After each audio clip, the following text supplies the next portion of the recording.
The dirt was still, settling on my grandfather's grave when my phone buzzed. With that cold notification from the court, it wasn't some heartfelt message checking in on me during my grief. No words of comfort from family, just a stark summons staring back at me from the screen. They wanted me to undergo a competency evaluation, all at the request of my own younger brother. Ethan, my name is Daniel, and I'm 58 years old. Just 72 hours earlier, I had been standing there in that quiet little cemetery on the outskirts of Asheville, North Carolina, the mist hanging low over the hills, as they lowered the man who had been more than a grandfather to me. He had been the steady hand that guided my whole life. After my parents drifted apart, the air had been thick with the scent of damp earth and wildflowers. And I remember how the wind rustled through the pines like a whisper he might have made himself.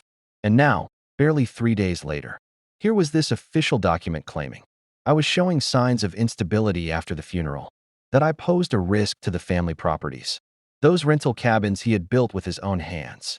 Over decades of quiet determination, I sat there in his old kitchen, the words blurring on the page as I read them over and over, trying to wrap my head around how my raw sorrow over losing him had twisted into this calculated move to strip me of my say in my own life.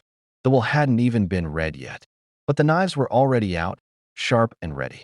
Right now, before I dive deeper into what unfolded, I have to say this from the heart. I'm so glad you're here listening to this. If this story is pulling you in, hit that like button, subscribe for more tales like this, and drop a comment telling me where you're tuning in from. I love seeing how far these stories travel, because when inheritance gets involved, family can turn from your safe haven into your biggest battlefield. And my story ignited right in that moment. After folding up that envelope and setting it down on the scarred wooden table, I didn't break down right away. I just sat there for what felt like hours, listening to the house breathe in that familiar way it always did. The walls were thick with years of mountain living, still carrying the faint aroma of pine resin from the logs he had split himself, mixed with the lingering trace of his pipe, tobacco that he swore he had given up but never really did, and the strong black coffee he brewed every dawn without fail. I had been staying there since he passed, sleeping in the spare room at the end of the hall, the one with the creaky floorboards where I used to crash as a kid, listening to him tell stories of the old days until sleep took me. That house, even empty now, held more of his warmth than anywhere else I had ever known. My grandfather, Harlan, was like that, never one for grand gestures or loud declarations, but always there, solid as the oaks outside. He didn't need to raise his voice to be heard. A quiet nod or a steady gaze was enough to set things straight. Folks in Asheville called him the Fair One, not because he meddled in other people's business, but because he never let favoritism or greed bend his judgment. He became a widower at 52, my grandmother gone too soon from a sudden illness, leaving him with my dad and aunt, plus a handful of rundown cabins he rented out to hikers and tourists. Instead of selling them off for a quick buck, he held on tight, managed the books himself, patched leaky roofs in the pouring rain, replaced worn locks in the dead of night. Back when people still whispered that a man his age should slow down. But he learned it all on his own, worked through the loneliness, and built a life of quiet dignity from nothing but discipline and grit. He wasn't flashy about it, but no one ever dared look down on him. I grew up in the shadow of those afternoons, sitting beside him on the front porch, with the view of the Blue Ridge, mountains stretching out like a faded painting, the air buzzing with cicadas and the distant call of hawks. He taught me to really see people, not just hear their words. Watch what they do when they think the eyes are off them, he would say in that low rumble of his. I didn't fully get it back then, but those words stuck with me like burrs on a sock. Maybe that's why he took a shine to me, not because I was the smartest or the most obedient, but because I asked questions, poked at things others left alone. In our family, I was the odd one out. I didn't chase the degrees they expected, didn't pick the safe 9-to-5 path, and I sure as hell wasn't good at pretending everything was fine just to keep the peace. At family gatherings, everyone would chatter about careers, investments, the future, and I'd sit there quiet, feeling the weight of their sideways glances. Every time it got tense, Grandpa would reach over, his calloused hand brushing mine lightly, like a reminder that it was okay. He never defended me with shouts or arguments. When someone called me stubborn or aimless, he'd just ask calmly, "Who has he hurt?" and that would shut it down, no one able to answer, the conversation dying right there. He didn't need to prove I was right. He just made sure no one got away with hurting me without a second thought. In his final months, the frailty showed, his steps slower, his frame thinner, but his mind stayed sharp as a tack. Remembering every detail from years gone by, I'd visit most afternoons, bringing a thermos of that strong coffee or some fresh bread from town. We'd sit by the window, watching the sun dip behind the ridges, turning the sky a bruised purple. One time, he asked me something out of the blue. If your own kin turns on you one day, what will you do? I chuckled, thinking it was just old man talk, and said I didn't see that happening. He didn't laugh back. He stared out at the fading light for a long while, then murmured something under his breath, like he was talking to himself more than me. A few days before he slipped away, he called me close, his voice a whisper but his eyes still fierce. He took my hand, dry and thin now, but with that same unyielding grip, and said slowly, word by word, if they try to touch what's yours, it's because they've already lost. I didn't press him on who they were or what they had lost. I just nodded, sensing he had seen something coming from miles off. He always did, always one step ahead, never wasting words. Now, alone in that house with the court papers mocking me from the table, it all snapped into focus. It wasn't a threat or a vow of vengeance. It was his way of shielding me, planning in silence, making sure no one got a second chance to wound me. I stood up, walked down the hall, and ran my fingers along the doorframe where he used to lean every morning, sipping his coffee. Everything felt so achingly familiar it hurt deep in my chest. And in that quiet, I knew this wasn't random. It was the fallout from years of watching, choosing sides quietly, and the boundaries he had drawn for all of us, even if some refused to see them. I left the house as the afternoon light started to soften, the sun no longer beating down but casting a golden haze over the winding mountain roads. I walked slowly, no rush, just letting my mind settle with each step on the gravel. Every stride pulled me away from the house, but closer to the fight I knew was brewing. My relationship with Ethan had always been like two rivers splitting from the same source, close at the start, but diverging wider with time. Not from hate, just from being wired so differently. Ethan took the straight path, top schools, corporate job, steady climb up the ladder in Raleigh, married to a woman who matched his ambition, living in a house where everything had its place and purpose. For him, life was a checklist: do this, achieve that, measure success in promotions and portfolios. He was damn good at it too. Me? My path twisted like the trails through these hills. I stuck around Asheville, set up a small workshop restoring old furniture, the kind folks find in attics and barns, bringing them back to life with sandpaper and varnish. Some months the work poured in, others it trickled, barely covering the bills. But I never went hungry. I married once, it didn't stick, and I learned to live lean, no shame in it. No rigid schedule, no corner office. But I knew my craft, felt the wood under my hands, and chose it because it fed something deeper than a bank account. Over the years, that difference became how everyone saw us. At reunions, they'd pepper Ethan with questions about his latest deal or the kids' schools. For me, it was always the same. How's the workshop holding up? You managing okay? Ever think about something more secure for retirement? No malice in their voices.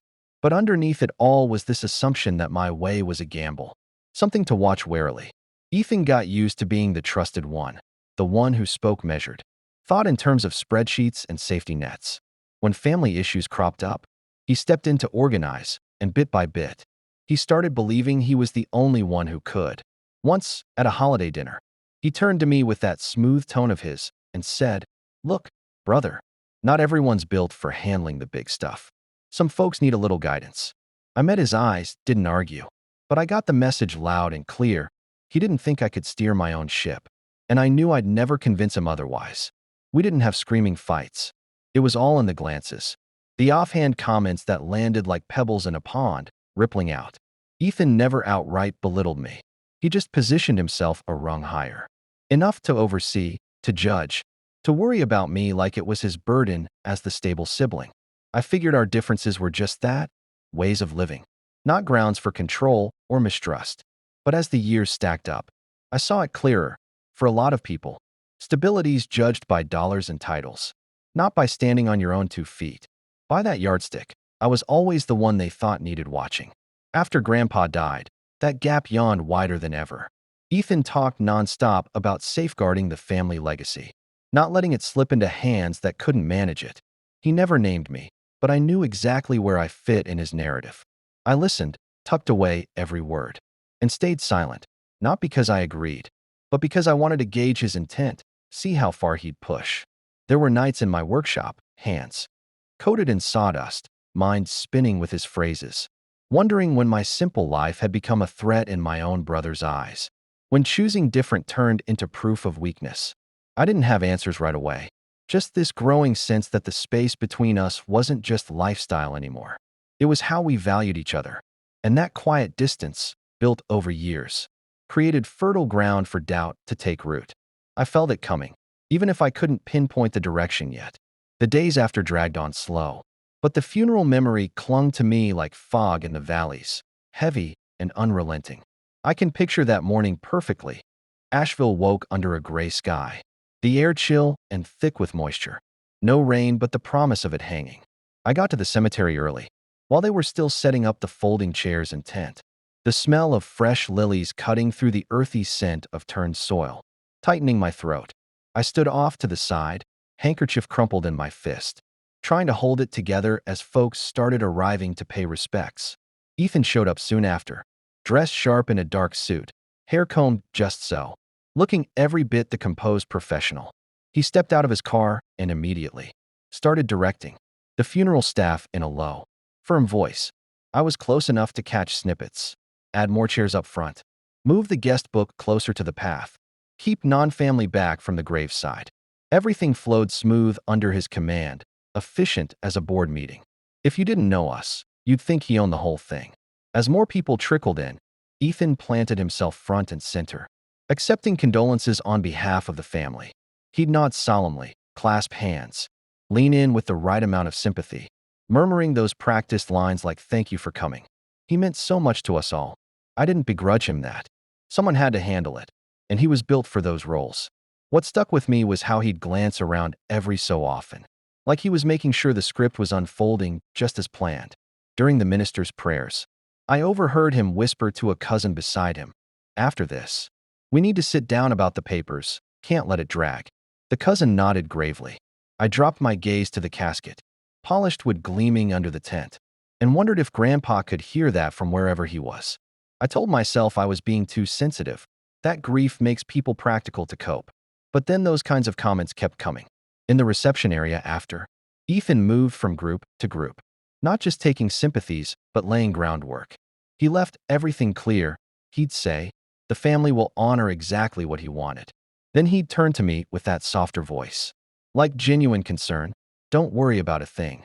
Let me take care of this. You just rest." I nodded, not from exhaustion, but because arguing at a funeral felt wrong. There was this one moment when I was standing by the table with Grandpa's photo, an old black and white of him young and strong, axe in hand. Ethan came over, adjusted the flower arrangement in front, and muttered low, just for my ears, "We have to protect what he built." It took him a lifetime. I looked at him, heard how he said protect like it was obvious, and almost asked, protect from who? But the word stayed put, and I just gave a neutral hum. No fight, no full agreement. Through the whole service, I barely spoke, just observed, listened, filed it all away. I saw Ethan swap business cards with some stranger, heard him drop words like appraiser, deeds, timelines. Saw relatives glance my way with expressions I couldn't quite read, like they were wondering what my role even was. It didn't spark anger in me, just this odd detachment, like watching a play where Ethan had already cast himself as the lead heir before the curtain rose. As the crowd thinned, I lingered until the place emptied out. Ethan was chatting with two middle-aged guys, voice steady but eyes sharp, calculating. I didn't stick around to eavesdrop. I could guess the topic. Driving back, the mountain roads curving through the trees. I recalled what Grandpa used to say about folks. Sometimes you don't need lies to see the truth. Just listen to what they talk about first: money, control, and it tells you their heart.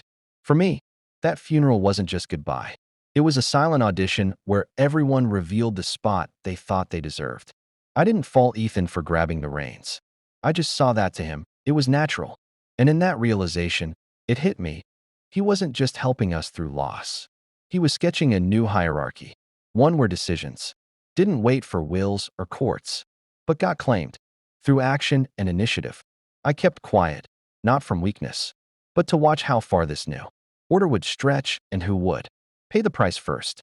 That next morning, I woke before dawn, not to an alarm, but to this weight pressing on my chest, cold and unyielding, like a stone had settled there overnight. The house was silent save for the birds stirring outside and the faint drip of the coffee pot from last night. I was pouring a mug when the doorbell rang, sharp, insistent, no hesitation. The man at the door wore a plain shirt, holding a thick envelope clipped tight. He introduced himself curtly, voice flat from repeating the routine too many times, and had me sign for it.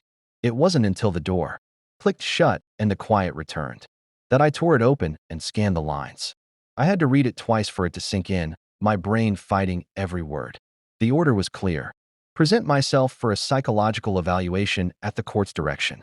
Attached was a temporary freeze on my access to family assets, the cabin's rents, the accounts, while they assessed my capacity, pending a final ruling. It was all phrased politely, legal jargon without a drop of warmth. Like this was routine paperwork, not a direct assault on my dignity as a man. I sank into a chair, papers shaking slightly in my grip. The reasons section chilled me to the bone. Claims I was easily influenced, lacked steady financial judgment. My lifestyle didn't assure the legacy's safety. No hard evidence, no specific incidents, just broad strokes painted as facts. What stung worst wasn't the accusations. It was the total absence of any outreach. No call from Ethan. No note explaining, no chance to talk it out. Just a done deal based on his word alone. And I knew exactly who had filed it. His name right there as petitioner, described as the responsible, concerned family member looking out for everyone's good. Those words weren't lies. Ethan fit that bill on paper. And that's what made it so damn effective. When someone looks trustworthy to the world, their say carries weight, even if it's used to undermine kin. I reread the freeze part. Temporary, they stressed. But I understood temporary could stretch forever while I proved I wasn't broken. In the meantime, I was sidelined, voiceless, expected to comply. I folded the documents, set them aside, and paced the house, opening a window to let in the crisp mountain air, reminding myself the world was bigger than this. But the suffocation lingered, seeping in slow like fog through cracks. Strangely, it didn't shock me entirely. A part of me had braced for something, though not this swift or harsh. I pieced together the funeral glances, the half-spoken worries, Ethan's caring tones. It all lined up now. This wasn't impulse. It was strategy. I picked up the phone, then set it down. Calling Ethan for why would get me a polished answer wrapped in brotherly love and duty. Calling the court to fight? My voice didn't count yet. I was the one under the microscope. In that instant, the imbalance hit hard. Not some grand power, but the quiet kind born from social image, from life choices piling up over years. I chose simple, free, without flashing stability like a badge. Now that choice was weaponized against me. No tears came, no rage boiled over. Just a clear, icy awareness. Like realizing in a room full of blood, you're the only one no one trusts. The court didn't know me, how I had sustained myself, built a life from wood and will. They knew Ethan's file, the reliable one, and that sufficed to sign off. I spread the papers out again, reading slow, not hunting flaws, but claiming my spot in this mess. From here, every move would be scrutinized, every reaction noted. I wasn't on the outside anymore.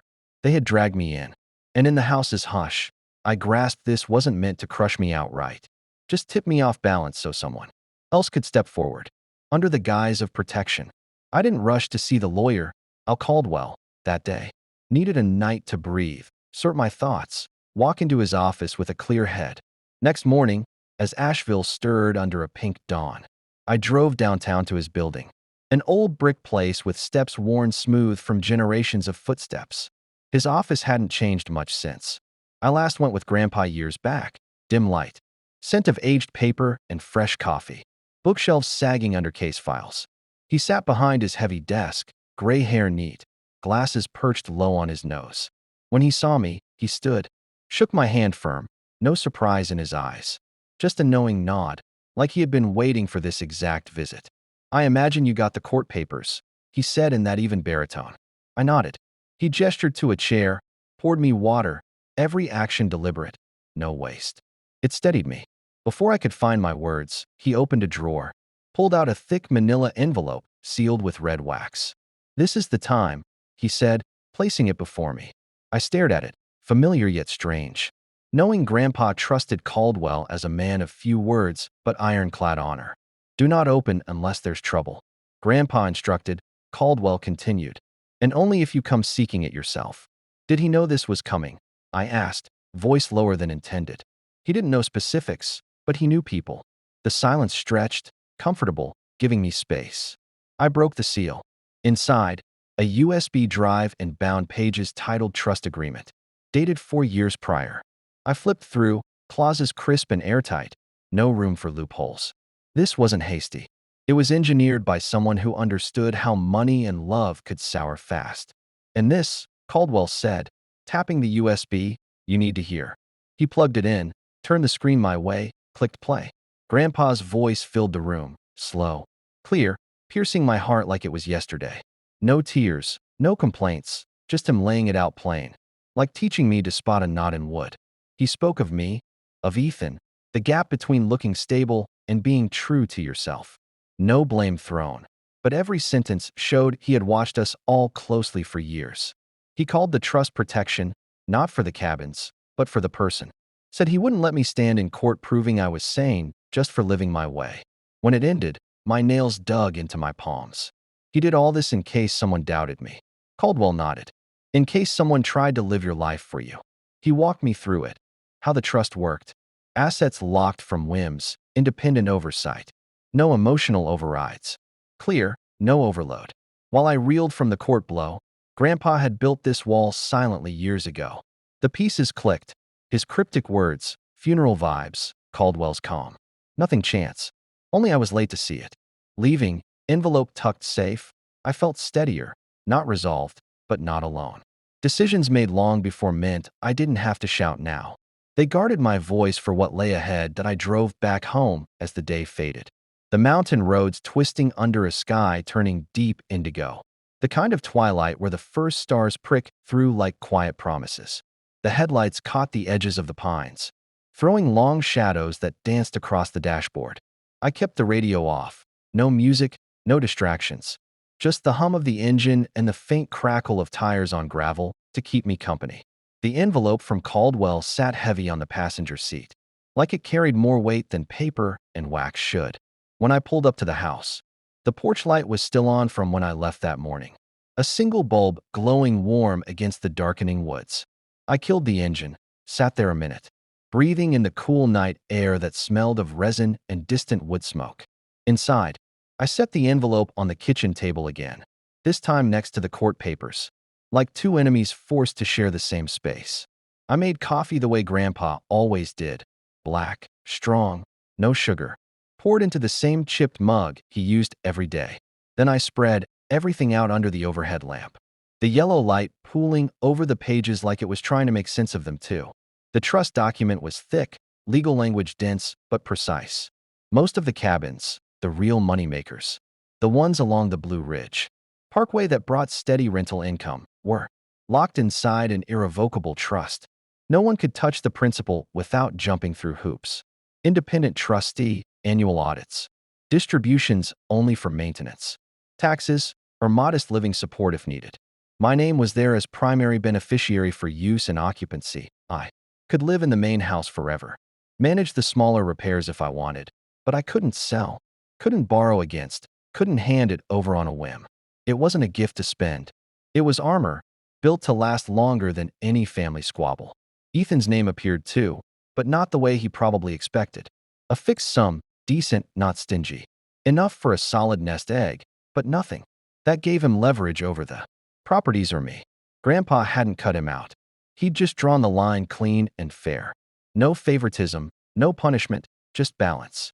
Then I reached the clause Caldwell had called the key. I read it twice, my pulse steady but loud in my ears. Any family member who initiated legal action to declare another beneficiary incompetent, to seek guardianship, conservatorship, or any form of control over their decisions or share would trigger automatic forfeiture of their entire interest in the trust. No appeals, no second chances, no gray area. The language was cold, mechanical, but the intent behind it burned hot. Protect the person, not just the assets. I leaned back in the chair, the wood creaking under me the way it always did when Grandpa sat there balancing the books. A deep, quiet sadness settled in, not anger, not triumph, just sorrow for what had already been set in motion. Grandpa hadn't done this out of bitterness. He'd done it from experience, from watching people over decades, knowing that greed doesn't need a villain's cape. It just needs an opening. I pictured him on those long evenings, sitting on the porch with his pipe, eyes on the ridges, rosary beads or worry stone in his fingers, not resting, but planning. He never preached morals at us, never forced lessons down our throats. He built something stronger, a structure that would let the truth show itself when the time came. I wondered if Ethan had ever paused to consider this possibility, if he truly believed that being the responsible one automatically entitled him to decide. For the rest of us, I didn't know, and part of me didn't want to. All I knew was that Grandpa hadn't misjudged me, not because he thought I was flawless, but because he trusted I wouldn't use power to crush anyone else. I stood, walked to the window, looked out at the dark shapes of the trees swaying gently. The world kept moving, cars on the distant highway, lights flickering in other houses down the valley. No one out there knew that inside these walls a man was realizing he wasn't just the target of a lawsuit. He was standing at the center of a test his grandfather had prepared years earlier, a test designed not to punish or expose, but to shield someone from being ground down by those claiming to act for the family's good. The fear from earlier had cooled into something sharper, clarity. From here on, every step would matter, not because I was fragile, but because I was balanced on a razor's edge between being protected and becoming the reason someone else unraveled their own life. And Grandpa had placed me there, not for revenge, but so I would never have to bow my head to anyone again, not even blood. The day of the hearing arrived faster than I expected. I got to the courthouse in downtown Asheville 25 minutes early, not because nerves wouldn't let me sleep. They didn't, but because I needed time to breathe in the space, let it settle around me. The building was old red brick, steps wide and worn, echoing every footfall like memory itself. I sat on a bench outside the courtroom, hands folded over the folder Caldwell had given me, breathing slow and even. Ethan arrived a few minutes later. Dark suit again, tie knotted perfect. A younger attorney at his side, sharp suit, sharper. Briefcase, the kind of guy who looks like he's already won before the gavel falls. Ethan saw me, gave the barest nod, no smile, no warmth. I returned it, small and neutral. No room left for the old brotherly courtesies. When they called us in, I took my place at the table marked for the subject of the evaluation. The words still tasted bitter, but I lifted my chin and met the judge's eyes. She was a woman in her late 50s, silver threading her hair, gaze steady without being harsh. She read through the file page by page, unhurried. The only sound the soft rustle of paper and the low hum of the air conditioning. Then she looked up, first at Ethan. "You are the petitioner, requesting the competency evaluation of your brother?" "Yes, Your Honor," Ethan answered, voice level, practiced. "I'm concerned for the family assets. He built those cabins over a lifetime. I want to make sure they're protected." She nodded once, then turned to his attorney. "Any medical documentation showing the respondent has lost legal capacity?" The lawyer stood, adjusted his glasses. "Not a formal diagnosis, Your Honor, but we have serious concerns about emotional stability post-loss, irregular income, history of unconventional choices that could jeopardize long-term security." The judge's eyebrow lifted just a fraction. "Concerns based on lifestyle evidence, financial patterns, past decisions that indicate poor judgment under stress." I felt the corner of my mouth twitch, not a smile, just the ghost of one. No doctor's note, no psych report, no bank statements showing ruin, just vibes dressed up as evidence. She shifted her attention to me. "Mr. Harlan, have you ever been diagnosed with a psychological condition that impairs decision-making?" "No, Your Honor." "Have you ever been unable to manage your personal finances or support yourself?" "No, ma'am. I've run my own business for over 30 years, paid my bills, kept a roof over my head. No major debts, no foreclosures, no pattern of reckless spending. She glanced back at the file, then at Ethan's side again. The petition cites risk to future stability, not current incapacity. Is that correct? Yes, the attorney said quickly. We seek to prevent harm before it occurs. The courtroom went still for a beat. Then Caldwell rose, calm as mountain stone. With the court's permission, I represent Mr. Harlan. I'd like to submit additional documentation directly, relevant to this matter. He approached the bench, placed the trust packet before her. The judge took her time, scanning the pages, lips pursed in concentration. When she reached the forfeiture clause, she paused longer, rereading it line by line. The air in the room thickened. Ethan shifted in his seat. I could hear the leather of his shoes creak against the floor. His attorney leaned over, whispering urgently, flipping through his own copy like he was searching for an escape hatch he hadn't been told existed. The judge finally looked up, her expression unchanged, but her voice carrying new weight. This trust was executed 4 years ago, correct? Yes, Your Honor, Caldwell answered. Irrevocable, with clear provisions for beneficiary autonomy and consequences for interference. She addressed Ethan directly now, gaze locking on his. You were aware of this instrument when you filed the petition? Ethan's throat worked. We were focused on immediate concerns after the funeral. I wasn't thinking about old paperwork. The judge didn't blink. This is not old paperwork. This is a binding legal structure your grandfather created precisely to prevent what is happening here. She let that sit, then continued. The petition for evaluation is denied. There is no medical or financial evidence of incapacity. Furthermore, the trust's exclusion clause is enforceable on its face. Any attempt to exert control through this court triggers the stated penalty. The forfeiture is automatic upon confirmation of the filing.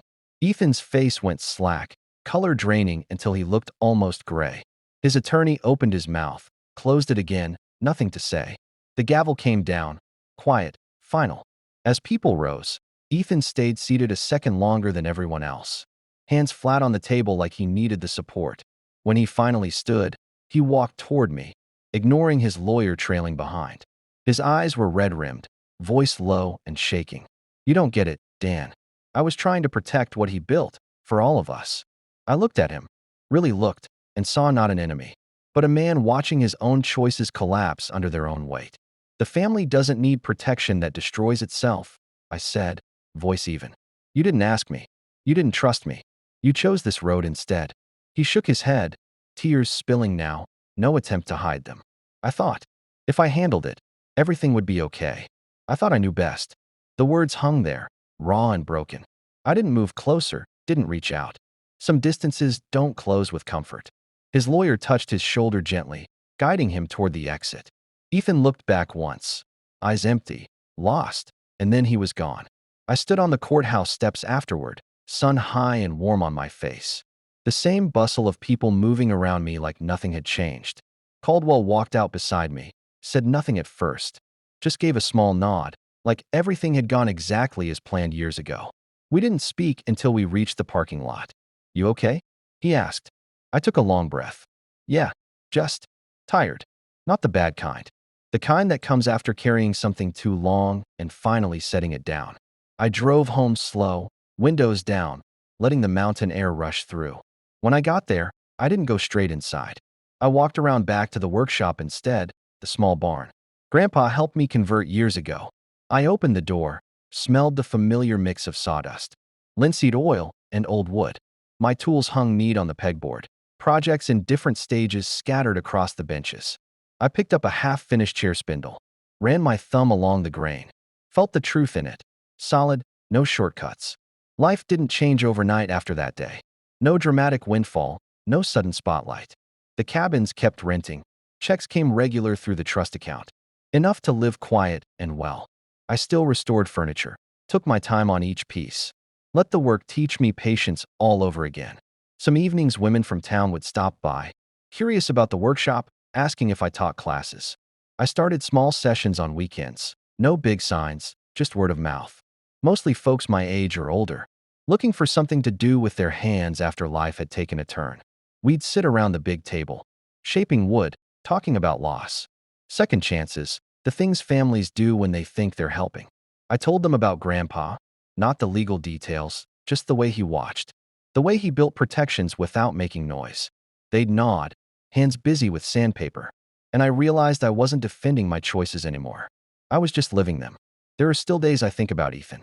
Not with hate, but with a dull ache, like missing someone who's still walking the earth. I wonder if he's replaying that hearing. If he's asked himself whether being right was worth the cost. I don't know if we'll ever sit across from each other again, without the shadow between us. And that's okay. Some bridges burn clean. Others just smolder until the wind changes. What Grandpa left me wasn't money or property in the end. It was the right to stand in my own life without someone else's measuring stick pressed to my back. I don't have to prove I'm stable, capable, worthy. I know it. And that knowing, it's a quiet freedom that doesn't ask permission. Late afternoons, when the light slants golden through the workshop windows and dust motes drift like slow snow, I'll pause. Look at the pieces waiting to be finished. Some perfect, some flawed, some never meant to be sold. I leave them there. They remind me not everything has to succeed to matter. Some things just need to exist. I live slower now, but I'm not left behind. I don't chase approval anymore. I don't need anyone to confirm I'm whole. That lesson didn't come from Grandpa's words alone. It came from the way he prepared everything in silence. From the trust he built, when the sun was still shining and the family still smiled at each other across the table. He didn't lecture about right and wrong. He just made sure the truth would have room to breathe when it needed to. And when money and control step into the ring, people don't need to be unmasked. They reveal themselves. I learned to trust the quiet when it's time. Not silence from fear, but silence because not every fight needs an answer. Some battles win themselves if you just stay standing. Truth doesn't need a bodyguard. It just needs space. So if you're still here, if any part of this hit you square in the chest, the betrayal, the protection, the slow burn of justice, thank you for staying till the end. Hit that like button if it felt right. Subscribe so we can keep walking these roads together. And tell me in the comments, where are you listening from? Have you ever had to stand up when the people closest to you try to sit you down? I read every word you leave. These stories reach places I never expected because the pain and the payback do too. I'll see you in the next one. Take care out there.